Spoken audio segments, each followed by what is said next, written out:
again, if you hold these 6 altcoins, you need to be aware of huge unlocks coming in this market. 4% down here on HBAR. SUI down 6%. Near Protocol also struggling. I'm going to break down the exact unlocks, how much, and whether we should be worried, and if these could provide some opportunities to buy the dip. For those who aren't familiar, unlocks are when crypto coins are suddenly made available to sell. So if you're an early investor or a project founding team who was given some HBAR or some SUI or Near Protocol tokens, and your unlock date arrives, you then get to sell that on the market. Now, the reason there's an unlock date is to stop early founders from dumping, right? From doing rug pulls like we see with many meme coins. With the more established projects, there are rules, there are smart contracts in place, which creates the unlock dates. They were unable to sell. But of course, when those days become available, when those dates hit, those coins come into the market, increasing circulating supply. And what happens when you increase supply? The price goes down. So now we're going to go through which unlocks are about to happen in the near future. I'm talking in the next few days and in this week, guys. There's some major projects with major unlocks. And we're going to try to decipher whether it's a big deal, whether we should be worried, and what the game plan could be. Again, you need to apply this to any tokens which you're holding. You need to be aware of, if you're holding a project and you own a lot of it, when are the unlocks? What effect could that have on price? What do I need to be doing? Right, so let's take a look here. In the next 10 hours, Illuvium, ILV, gets an unlock. They're sitting at 150 million in market cap. They've only got 45% in circulating supply. Okay, so you've got to keep an eye on that. That's why we always talk about that here on the channel. When you look at the tokenomics, what is the circulating supply?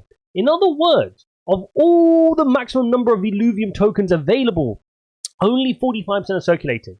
The other 55% needs to get unlocked. And you're going to get one of these unlocks now. You will see 38,800 Illuvium tokens thrown into the market, which is about $1.6 million. Okay, so 1% of the market cap. Now, if it's 1% of the market cap, should you be worried too much? No. But hopefully this gives you an idea of which ones we should be worried about, which ones we want to take a look at. Let's now take a look at Optimism, a popular project, right? Sitting here at $1.43, $1 billion in market cap.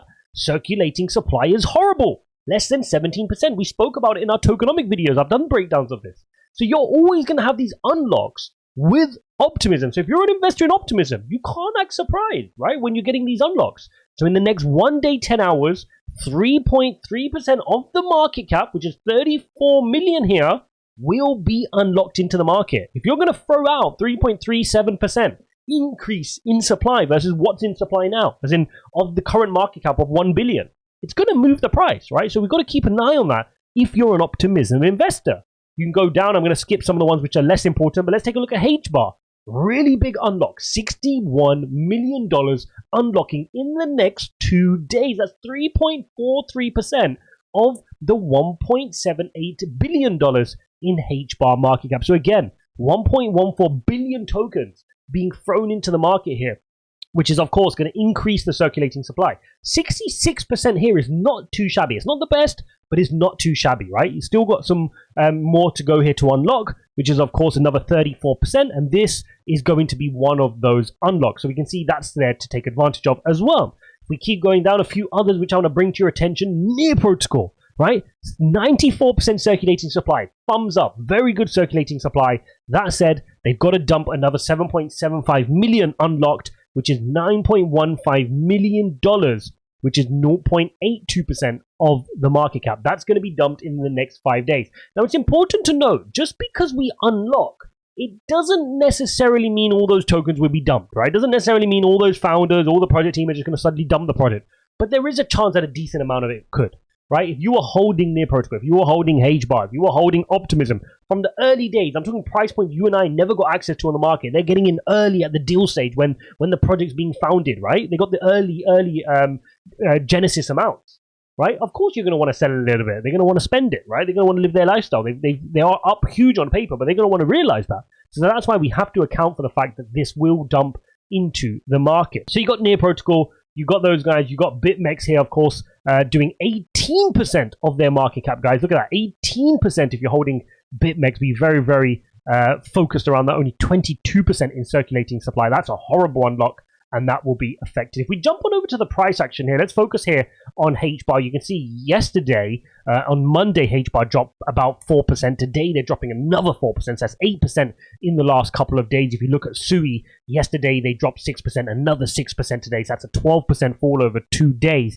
And this is why the unlocks play a huge part. So all you need to do is make sure you're aware of when the unlocks are happening, like a lot of smart, good investors are, and then you set that in your calendar, you wait for these pullbacks, and now suddenly you're buying the price points at much cheaper levels. Now, would an unlock be a reason for me to buy? No, on its own it wouldn't be a reason for me to buy. But if I was investing in the project, if I like the project, if I had high conviction in the project and I was already adding that project, an unlock could be a nice timing opportunity for a DCA. So if I already believed in HY, if I already believe in SUI and those are projects which I want to add, it may fuel me to go, okay, I'm going to buy the dip here because I'm getting 12% cheaper, and I reckon it's just the dip will eventually get bought out. But you want to wait to see when those unlocks happen, where does the market stabilize and how low does it go before it creates a floor, and then look to catch it when it's back on the bounce. So that's what I'd personally be doing. I wouldn't just be buying projects which are having unlocks unless it was part of my wider plan, unless they were projects which I wanted to personally hold.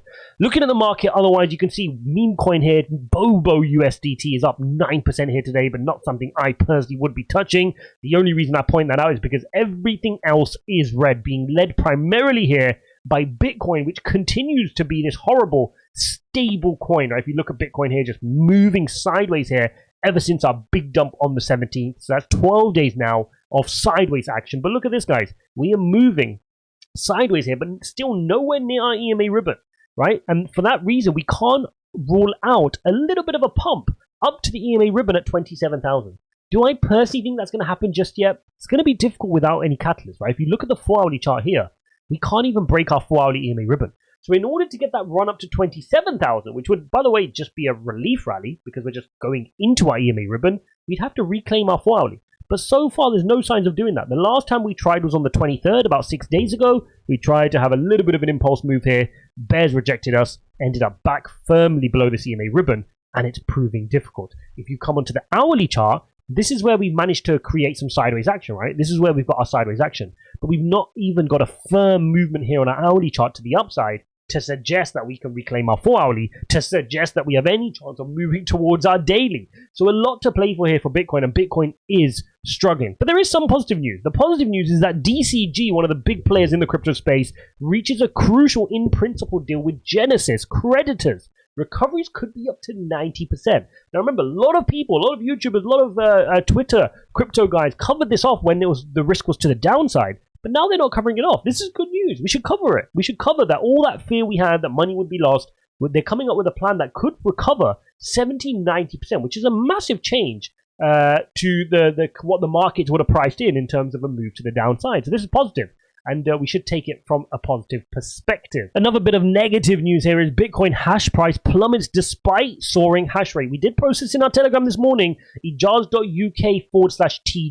Make sure you take advantage of my TA course, ijaz.uk/TA, if you want to learn everything to do with TA. Now, of course, you guys can go and do it trial and error. It took me over 10 years to learn. But if you want it all accessed in one place with a structured curriculum, message me in Telegram or in the Discord. Check out ijaz.uk/TA, and we'd love to have you there on the inside to bring you to the 0.01% of technical analysis, because most people don't know what they're talking about, but I'll walk you through from beginner all the way to advanced. So this mining hash rate, guys, let's concentrate on this.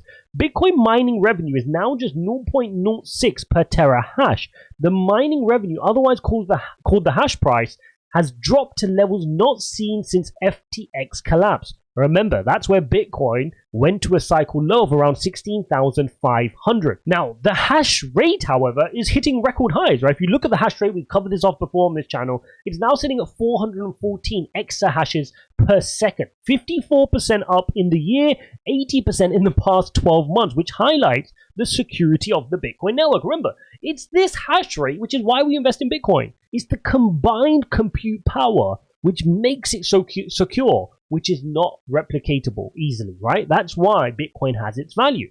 Now, of course, the price is not currently reflecting that, and you can see that in the mining revenue, of course, as well, which is worrying some people that why are we at those, FTX level. In other news, we do get the JOLTS figure, the jobs opening figures coming out today. That does start off a big week in terms of macroeconomic data. We get a PCE figure, we get a GDP figure. I will be updating you guys on Twitter and Telegram, ijaz.uk/TG, and of course in the videos as well, but make sure you look out for that. Markets are starting to twitch, right? They're starting to price in more and more the fact that we could have another 25 basis points. This was firmly that we were going to pause, right? That's what everybody was saying a couple of weeks ago.